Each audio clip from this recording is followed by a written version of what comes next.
মেজাজ হারালেন অভিনেতা। গাড়ি রাখা নিয়ে তর্কাতর্কি, সেখান থেকেই চলল হাত। অভিনেতা বিধায়ক সোহম চক্রবর্তীর হাতে সপাটে চড় খেলেন রেস্তোরাঁর মালিক। নিউ টাউনের রেস্তোরাঁর সামনে গাড়ি রাখা নিয়ে বচসায় জড়িয়ে পড়েন অভিনেতা সোহম। সেই থেকে ঘটনার সূত্রপাত। অভিযোগ, রেস্তোরাঁর মালিককে মারধর করেন তৃণমূলের তারকা বিধায়ক সোহম চক্রবর্তী। সূত্রে খবর, সোহমের শুটিং চলাকালীন রেস্তোরাঁর সামনে অভিনেতা শুটিং ইউনিটের গাড়ি রাখা ছিল। রেস্তোরাঁ মালিকের দাবি, একটা পার্কিং খালি করতে বললে হঠাৎ সোহম চক্রবর্তী নিরাপত্তা রক্ষীরা তার উপর চড়াও হন। এমনকি সোহম চক্রবর্তীও তাকে ঘুষি মারেন বলে অভিযোগ। চণ্ডীপুরের তৃণমূল বিধায়ক সোহমের অবশ্য দাবি, অভিষেক বন্দ্যোপাধ্যায়ের নামে গালাগালি করছিলেন তারা। ওই রেস্তোরাঁর মালিককে ৩-৪টে চড় মেরেছেন মাত্র। রেস্তোরাঁর মালিকের দাবি, সোহম নিজেই মেরেছেন। কোনো রকম কমার্শিয়াল ডিল ছাড়াই তারা রেস্তোরাঁর শুটিং করতে গিয়েছিলেন। কিন্তু শুটিং চলাকালীন তাদের শুটিং ইউনিটকে একটা পার্কিং প্লেস খালি করতে বলা হয়। তাই নিয়ে বাদে হোটেলে কর্মচারী ও শুটিং ইউনিটের মধ্যে তরজা।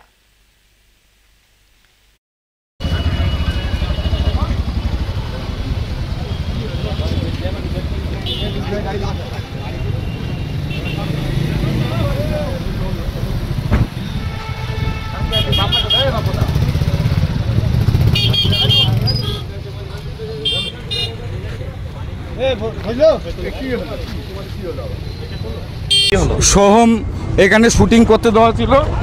এখন আমরা শুটিংয়ের অ্যালাউ করেছিলাম। আমি এসছি, এখানে পার্কিং নিয়ে অসুবিধা হচ্ছিল, আমার স্টাফদের সঙ্গে মারপিট করলো। সোহম নিজে আমার গায়ে হাত দিল। এমএলএ সোহম আমার চোখের এখানে ফুটিয়ে দিয়েছে। থানায় নিয়ে যাচ্ছে উল্টো করে, কারণ হচ্ছে বলেছে আমি অভিষেকের বন্ধু। আনলাম অভিষেক জানি না, আমার রেস্টুরেন্টের ব্যবসা হচ্ছে, একটা গাড়ি পার্কিং ঠিক করতে বলেছিলাম। আমার কোনো রকম নেই, এক পয়সা ফাইন্যান্সিয়াল ডিল নেই। তারপরেও বলছে সোহম হুমকি দিচ্ছে একদিনে রেস্টুরেন্ট বন্ধ করে দেবো। সোহম নিজে লাথি মেরেছে, তার ভিডিও ফুটেজ আমি দিয়ে দিচ্ছি। হ্যাঁ, আমার মালিক। হ্যাঁ, পুলিশ নিয়ে যাচ্ছে থানাতে।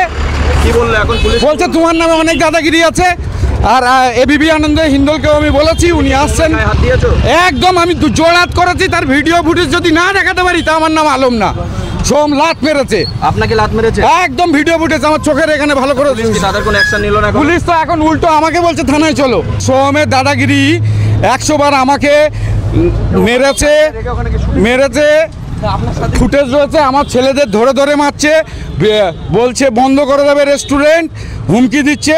আমরা ফ্রি অফ কস্টে দিয়েছি, একজন সেলিব্রিটি আসছে আছে শুটিং করে না। ওই লোকাল থানাকে জানিয়েছিলেন? এটা আমি তো এখানে থাকি না, আমার ম্যানেজার ওকেই দায়িত্ব দিয়েছিলাম।